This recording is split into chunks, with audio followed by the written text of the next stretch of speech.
Four of us.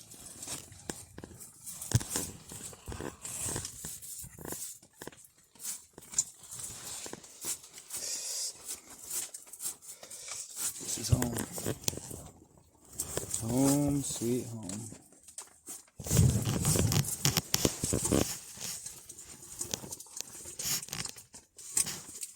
You know, a lot of people automatically jump to the conclusion that homeschooled kids are smarter. How they came to that conclusion is,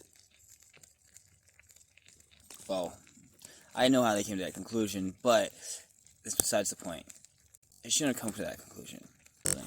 Nope. Makes them use their fucking brain, that's it. Doesn't make them smarter. It makes them use their brain for the lack of pre-made solutions. You know, you get some really smart teachers, right? They know it all. They know everything. They know how to do everything. And they have all the answers. Why the fuck are you going to come up with your own? Alright, so we have all these college-educated teachers. College-educated fucking nitwits that fucking have all the answers and all the solutions and can solve anything. And then they're geniuses. And they teach these kids. And these kids don't really understand what the fuck they're talking about half the time. But you know what? As long as they listen well enough to know the answer, I'm good. Laziness. I can be lazy with my thoughts. I can have a lazy mind and have all the right answers. That's what public education does to you. Homeschooling is, well, you got a nitwit of a parent who knows how to communicate with his child. And teaches his child to use his brain. Because the nitwit parent's going to realize is, first of all, they're overbearing. They have these ideas that the rest of the world is trying to brainwash my child into this image of their likeness instead of the image of God, basically. You know, so I'm not gonna stand for that. I don't know it all. I'm pretty dumb. I'm a buffoon, but my kid's pretty smart, and we can do this together. Teamwork makes the dream work. That's what homeschooling is. That's what homeschooling does. So you got these kids that their parents are like, "Hey, kid, man, I'm not very smart." They usually don't ever come out and say that. But over a period of time, the kid realizes that's what his parent is conveying to him, because a kid understands his parent more than he understands anyone in the whole entire world, even himself. And so yeah. Yes, a parent is saying, I'm a buffoon. I don't know what the fuck I'm talking about. But here's a bunch of books. Figure it out, please. Don't be a dumbass. Don't be lazy. And The incentive is, I'm gonna beat your ass if you fucking don't, if you don't show me some results. So, hop to it. And so you got this kid, prepubescent, malleable brain. It can be specialized for any purpose. It's a child's brain is a beast. It's a beast. A child's brain is composed mostly of white matter. And white matter is malleable. That's what it makes the synapses. And as the synapses are used, it turns to gray. It becomes cemented in gray matter, basically. And so you get these lazy kids, because all kids are lazy at public school. They just need to know the answer. So listen. Oh, that's the answer? Okay. And that's about as far as their synapse goes. For a homeschool kid, well, you got a bunch of books that are explaining concepts that are beyond your understanding. And you got a dad. It's like, hey, I've taught you the basics that I know. I can't teach you beyond this. But, hey, fuck it. Here's the answer key.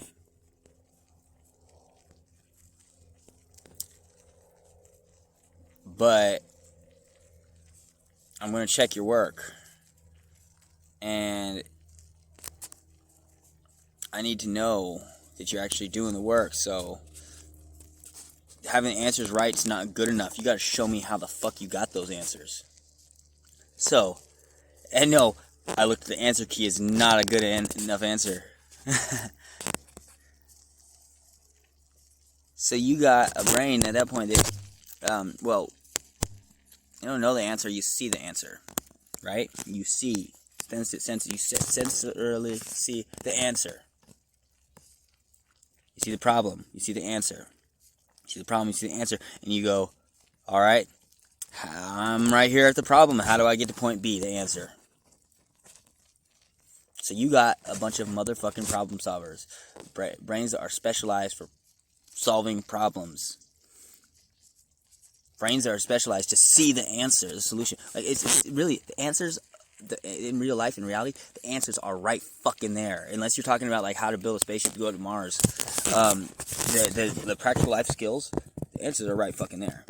And that's the problem with the world today is that you have a bunch of people, politicians and mayors and city council members that don't know how to do shit. They are blind. They don't see the answers to practical problems. They see these practical problems and they befuddles them. Like, for example, homelessness. What do we do about all the homeless people? So they're trying to figure out how to come to the solution. The solution is house them. Plain as day. Really fucking simple. Really fucking simple. Now, how do we get from point A, unhoused, to housed? They don't see it like that. They see the problem. They don't come to the solution. They don't see the solution until they've gone through every avenue of fucking possible scenario that could lead to a possible solution. Should we throw them in jail? Make it illegal to be homeless? Make it illegal to exist? Make it illegal to camp? They're going to try every fucking thing. And by the time they come to the actual correct solution, a lot of times, well, the problem's been eliminated. Not solved, eliminated. And that don't work. And that's where we are at today. That don't work. What do we do about the poverty in the minority groups? Well, we all know where that got you.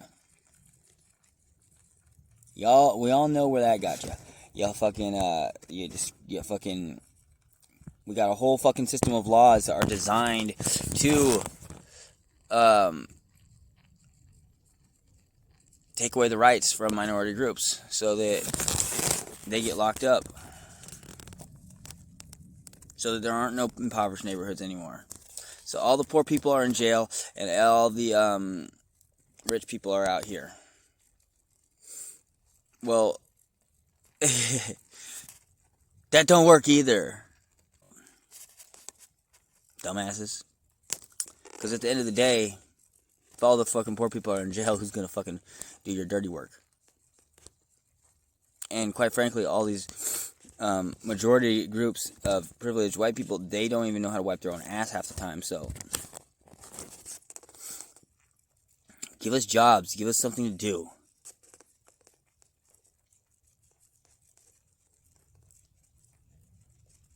But at the end of the day, we're all people, we're all equals, and you know what, everything should be equally distributed. Education, that's the this practical, common sense, practical. I see the solution here is with the world right now is that we have, all right, we know that everyone's equal, right? I mean, that's what something we've commonly agreed on. We all agree everyone is equal. No man is. Hey. Okay, so what do we do about poverty and minority groups? We know that everyone's equal, right?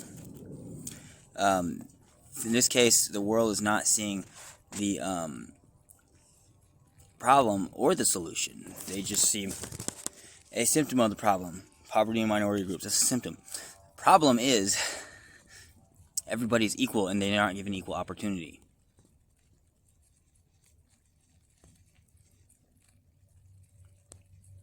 Everyone's equal and there's not equally distributed resources. The solution is always in the problem, by the way. 2 plus 2 equals 4. I learned how to do math backwards, like I said. I got handed an answer key. So I seen the answer, I seen the problem, and I learned how to come from the answer to the problem. So, 2 plus 2 equals 4. So I seen the problem as 4. And factored back. What makes 4? Well, add 2 and 2. Alright.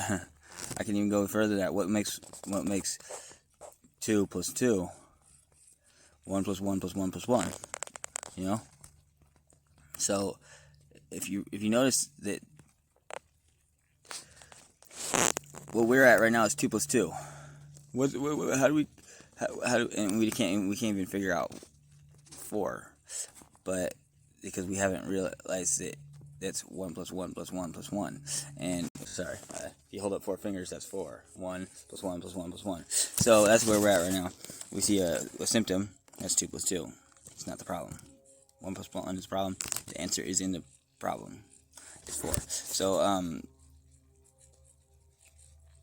the actual problem is everyone's equal. Everything's not equally distributed. Resources are not equally distributed. Opportunities are not equally distributed. If you're born privileged, you have all these opportunities. If you're born in a minority group in HUD housing, you're not. More than likely, by the time you're mentally mature, you've learned a lot of life skills that you learn in prison. Because you've spent a lot of your time in juvie. Growing up, I grew up in jail. I wasn't an adult till I was in jail.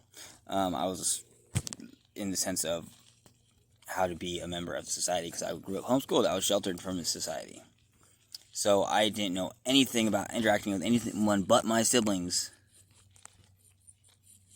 until I flew the coop and went to jail shortly thereafter. So I grew up in jail.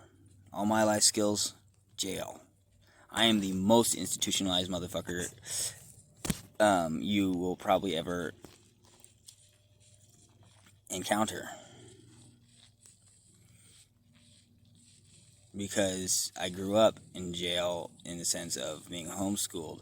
I was sheltered from society. And then I spent a very short period of time in society, long enough to then again be sheltered from society for the next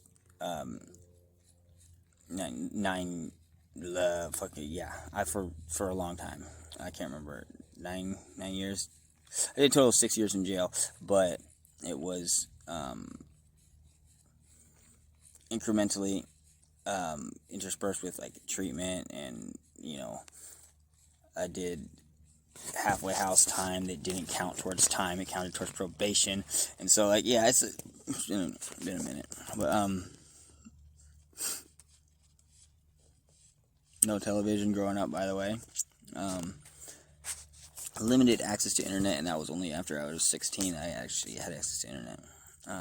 So yeah, I am the most sheltered and institutionalized person you'll ever meet.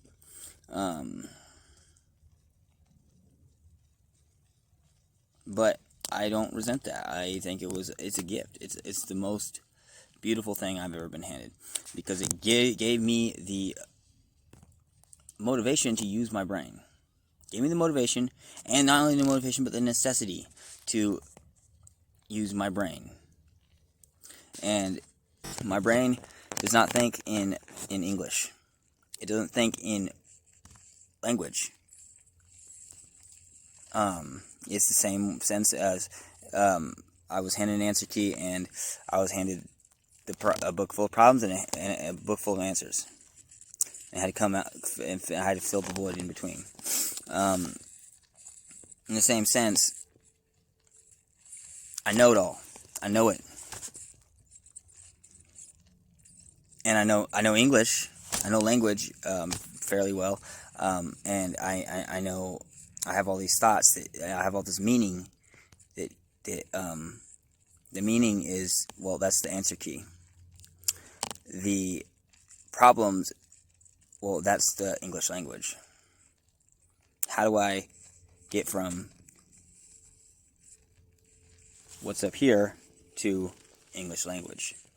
So a lot of people think, when people hear the term word salad, I'm very offended when people discount something as gibberish just because it's word salad. That right there is also laziness. It's what your public education did to you. Mental laziness. Your brain is lazy, does not like to work. So you hear gibberish, and instead of trying to figure out what am I missing, what am I not understanding that this person is understanding, clearly this person understands something that I don't understand, that's why I come across as gibberish. No, they say, oh, that guy is crazy, he's speaking gibberish. Doesn't understand anything. No. If you don't understand anything, you don't say anything. If you have understanding, you have something to say. Our language is very limited. If you have and most people actually have, they think in words. So your thoughts are very limited. You're not very smart. And that's something your public education has done to you as well. Proper English, proper use of the word of English. We have a living language, right? And yet we have rigid rules for how that, for the use of that language. How does that make any sense? You have an institutionalized language. Your language is not free. It's in a cage called proper grammar and punctuation and shit. So because of that, your brain is also in a cage. You have to think with words. Did you know there's a part of your brain that doesn't think with words called your unconscious? And it's unconscious because your language, your mind is in a cage. It's compartmentalized from the rest of your brain that has the thoughts. You don't hear your thoughts. You hear what other people want you to think. Your thoughts are your unconscious. That's not spoken in a language. That's not English.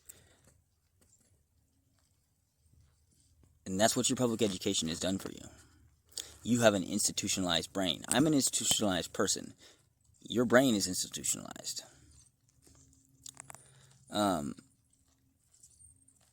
Your brain is just still trying to get out of your head. Trying to get your brain is trying to find the rest of my brain's whole.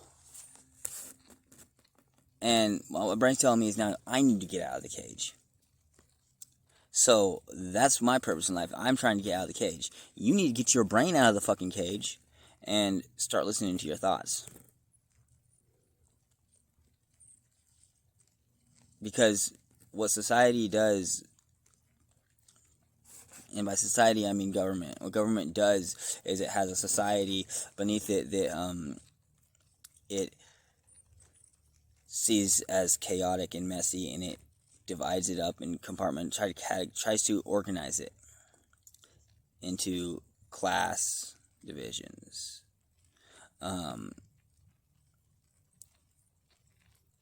Job divisions. I'm a barber, I'm a cook, I'm a scientist, I'm a teacher, I'm a librarian, I'm black, I'm white, I'm rich, I'm poor, I'm middle class. It categorizes everything, divides it up. Once it does that, once it's divided, it's all organized in a file. Each file goes in its place, and if you want to go to the library and get a book, you go to the library and get a book. But you don't expect the librarian to be out in the woods with books, or everything goes in its place in its proper order. It's now all of a sudden it's case. You're a librarian. It's what you do. You belong in the library. When you're not at the library, you're not a librarian, you're a mom. Everything is set and rigid. See how that works? Division. Order. Cages. Cages, motherfucker. Then once it's done that, tries to do the same thing with your body and your mind. Thumbs are for texting. Eyes are for seeing. Nose is for smelling. Ears are for hearing. What I love about Gnosticism is it always talks about something that Jesus would say. He'd say, they add a little bit more than what's in the Bible. Whether Jesus actually said this or not is, who knows, who cares, who gives a fuck. It says, those that have eyes to see, let them see. Those who have ears to hear, let them hear. But not with eyes that are eyes, and not with ears that are ears.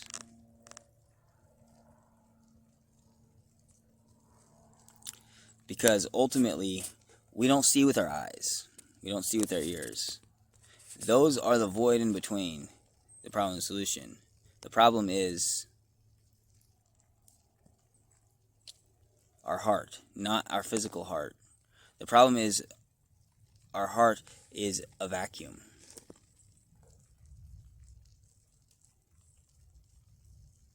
Who we are is nothing. And the solution is everything. Our eyes, nose, ear, our five senses, and all the other senses that everyone doesn't know we have, are the processes that fill the void in between.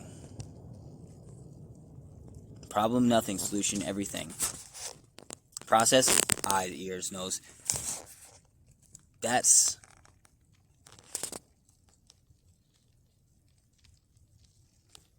what society, what government will not tell you. Because government is people that have come to that conclusion, and they've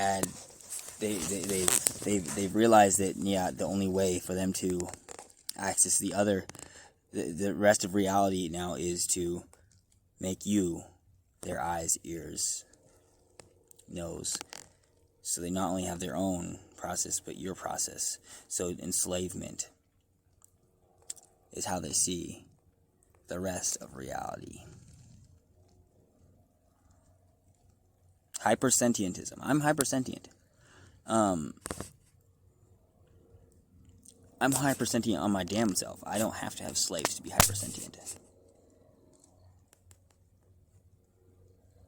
It's called being one with the world around you. I don't have to enslave the world around me to be hypersentient. People in power, they kind of do, because they, they weren't born in power. They were born in a cage. And,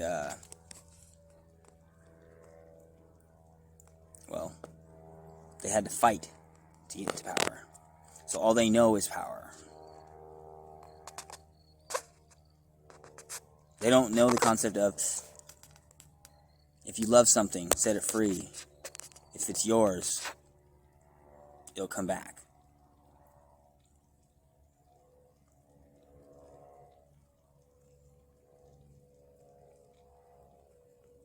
So,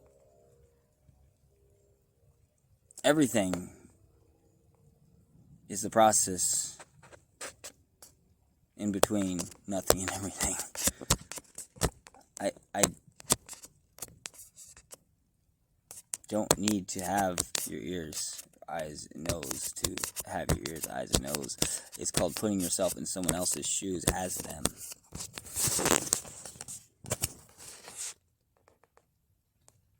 Because the void speaks for itself. And by speaks, I mean is filled. I just gotta be the void, and the void is all that is necessary to be hypersentient. Hypersentientism is being hyper aware, hypersensitive. It means you're a sponge. What does it mean to be a sponge? It means to be empty. It means to be the problem. And just the very act of being a sponge fills it anytime there is something to fill it. Except I am not a sponge in the sense of I'm empty of water. I'm just nothing, and everything fills me. I am everything. I'm everything and I am nothing. And everything does not have to be caged for me to be everything. Everything does not have to be in my control for me to be everything. Because I am uncontrolled, I am free. People in power are just as much in a cage as you are.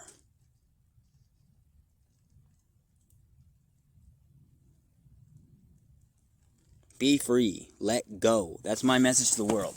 That's my fucking message to the world, is let go. I have a great respect for Nietsche. But one of the worst things he gave the world is he put a whole philosophy, built this whole philosophy, which was basically word salad, which is, like I said, I speak word salad because I understand something that is beyond language's grasps to express. So Nietzsche understood something that was hard to express, and he made word salad out of it, and his will to power made power seem like something divine and something perfect in order, in control and all that. That's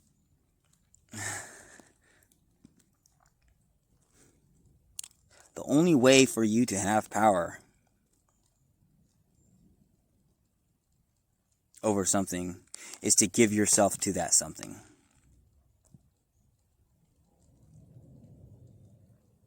The more of control you have, the less you have. You have to be what it is that is required to control a thing. To have power over a dog, you have to be a harness.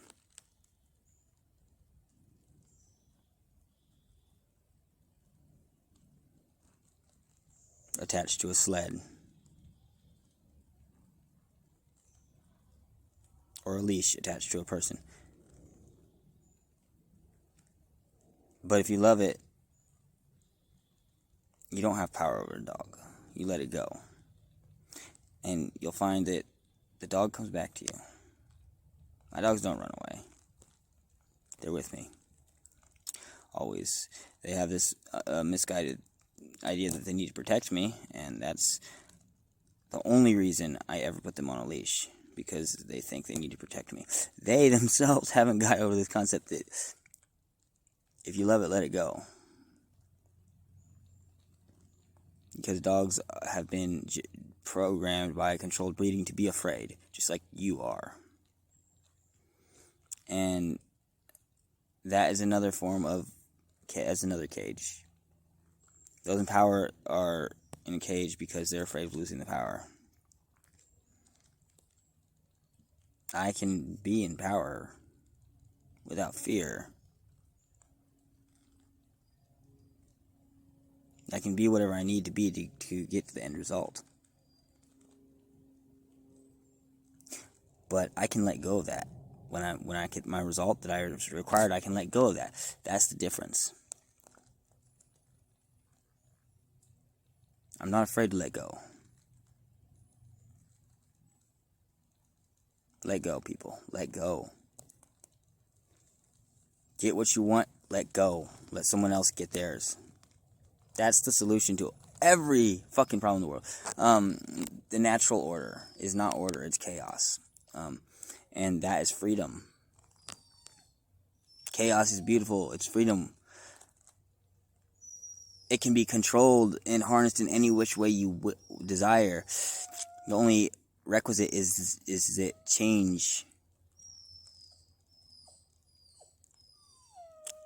is essential. Any harness you put on is ephemeral. It's valid for then, and then it's not. Control is not something you hold on to. Chaos is a measure of time. Every second, what controls chaos no longer controls chaos and is controlled by chaos. It's how it should be. Nothing, no control you have should ever last forever. A parent is not meant to be a parent forever.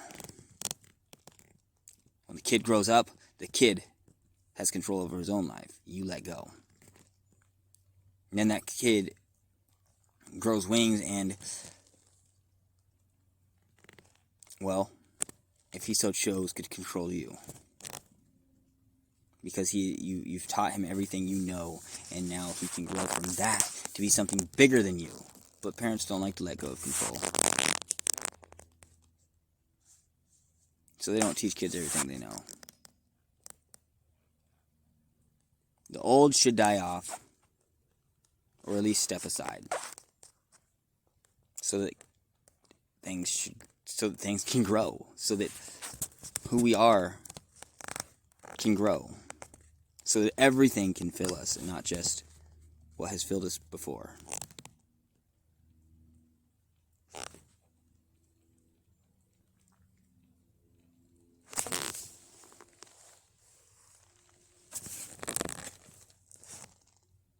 It's also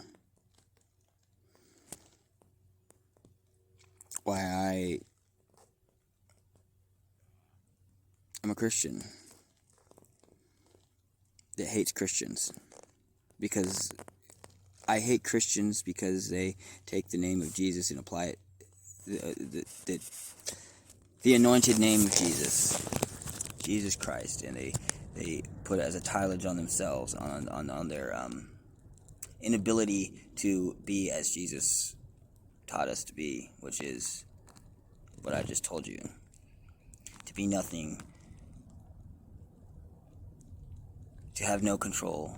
To be meek, to be mild.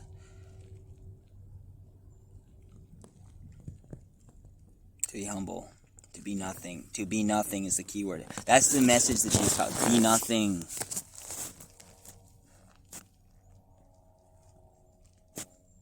And everything will fill you. That is the beatific vision. Be nothing. Be unassuming. Know nothing. Understand it all. See it all. And yet, Christians today say, cancel this, cancel that. Don't teach our kids this, don't teach our kids that. We gotta Oh, porn? No, no, no, they can't see that.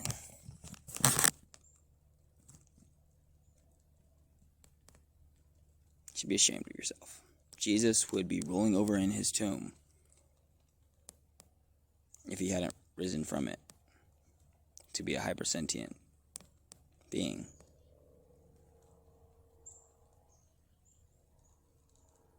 But at the end of the day, you are an aspect of Jesus too, so you can be called Christian. I hate you, but like I said, Jesus is nothing and everything.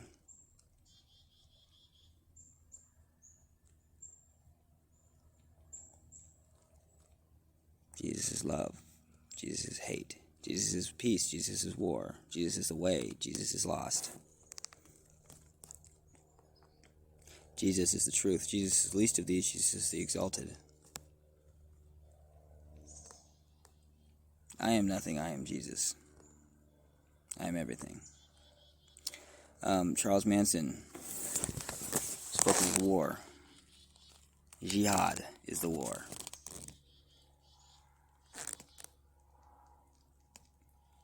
What he died for is not what Jesus died for. It's taking what Jesus died for, growing from that, and dying for that growth. And that's the war. We're all called to be slain in this war.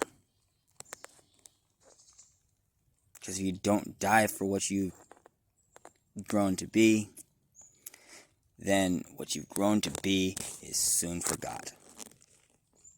And no one else grows from it. Nobody else grows from it.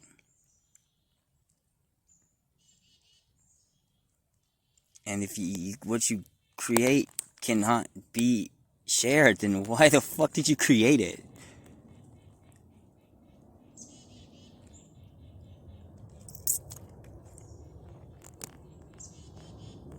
Because you gave your all to create it. You're not going to live forever and enjoy it forever. You can't enjoy yourself and be yourself at the same time. You are the cake that you created. For all eternity? No one's ever going to eat it. No one's ever going to enjoy it. What the fuck? So you got to die for what you create. Because what you create, you've given yourself to it. Now for it to be enjoyed by others, you got to make it memorable. That's magic for you. That's what he meant. That's what it means to make it witchy. Make it memorable. Do your best. Give it your all. Die for your religion. You are your God. Die for your religion. Make it memorable so others can enjoy it too and grow from that.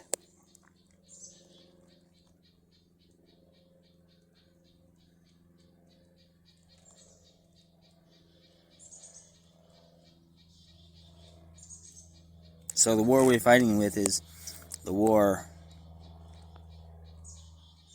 with the living dead. The living dead are those that were filled with power and won't let go of it, so that others can grow from it. Power is being limited. That's why there is no magic anymore, in the sense that we commonly understand it. Because those in power were content with the power they had and won't let go of it. There's no growth. We've stopped growing. And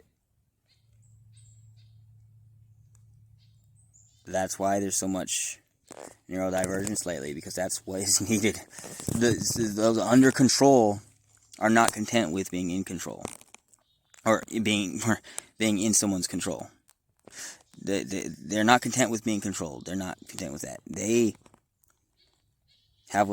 They're tired of being given the same garbage that they already had and let go of, so that they could others could enjoy it, and then they want to grow. They want to find something else to grow from. There's nothing else to grow from because there's a cap on what we can become. You will not be more than a librarian. You will not be more than a baker. You will not be more than a cashier.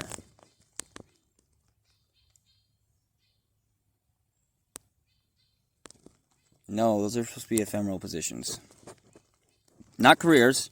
The whole concept of career is that you find something you like doing and you do it for the rest of your fucking life. Hop in that cage and stay the fucking whether you like it or not.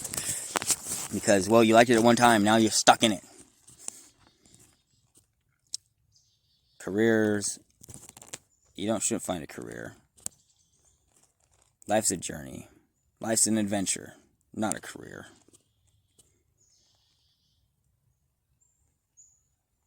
The jobs you do are stops along the way. You're climbing a mountain, people. Don't fucking go halfway up and be like, I found my career, hanging halfway up a mountain, and everyone beneath me is, well, they're stuck beneath me because I'm not moving anymore, even though we're all climbing on the same goddamn rope. I like where I'm at. Hey guys, you're gonna have to like where you're at too.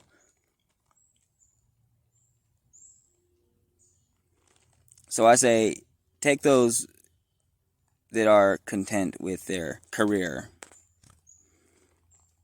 rip them from the rope and let them fucking fall to their death, because that's where they belong. That's what they're doing to the people at the bottom of the rope.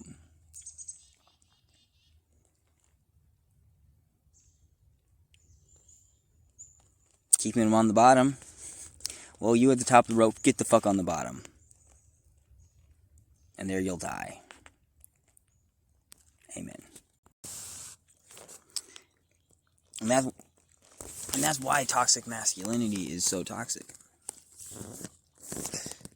Not because we need to have a bunch of effeminate men out there. Why? Not because we should eradicate masculinity.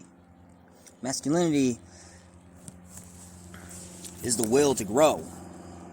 I'm not going to use the word to power because Nietsche did that and it has a bad connotation with it. And, because of lazy ass motherfuckers that are effeminate as fuck and are afraid to grow. Not that femininity is bad. What is femininity? Femininity is nature's nurture. Masculinity is nature. What is nature? Chaos. All of it. So, masculinity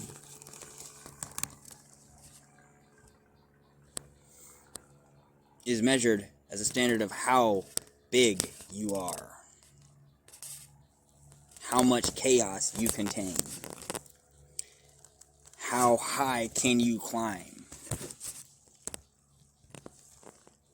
So you get this guy, he's so big and strong and he can contain all this chaos and he climbs so high until he gets old and weak, and because he doesn't have any femininity in him, he can't nurture that strength. It's not balanced with the femininity.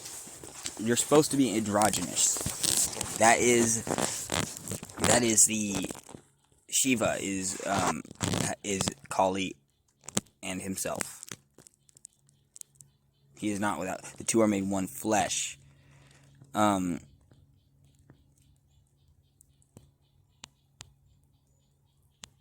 doesn't require a wife to be always under your service nurturing you, because that's not one flesh. That's still two flesh. It's just because you use that fancy word garbage there doesn't mean it computes with reality. Your wife is a separate person. And she also has an ego. She is also masculine. So your masculinity says she cannot be also masculine because you're heterosexual and, well, I'm a feminine woman. And you're insecure in your masculinity because, well, you can't nurture it with your own femininity. So you need a woman to nurture you.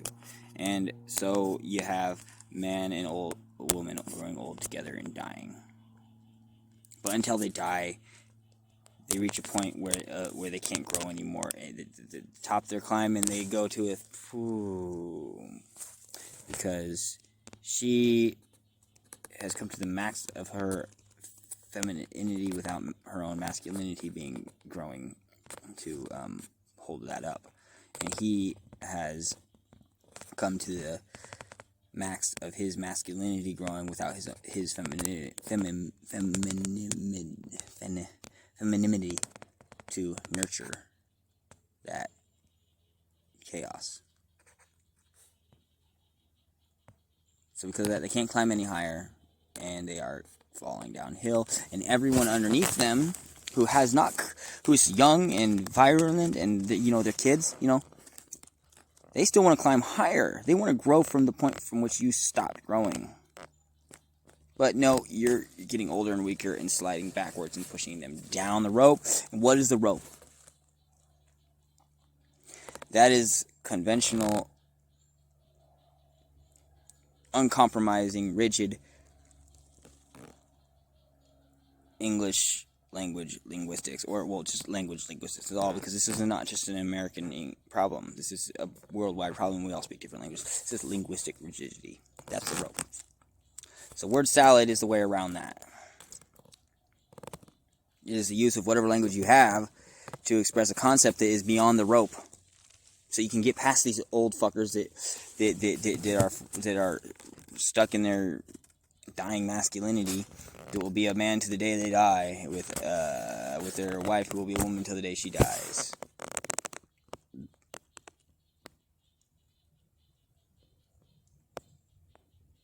Y'all choose to die because you can't grow anymore. And growth is life.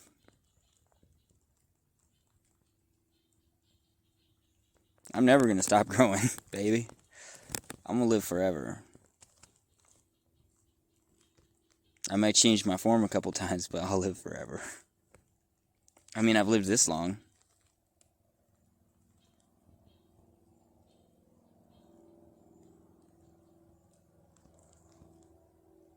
I'll let you guess at how long that is.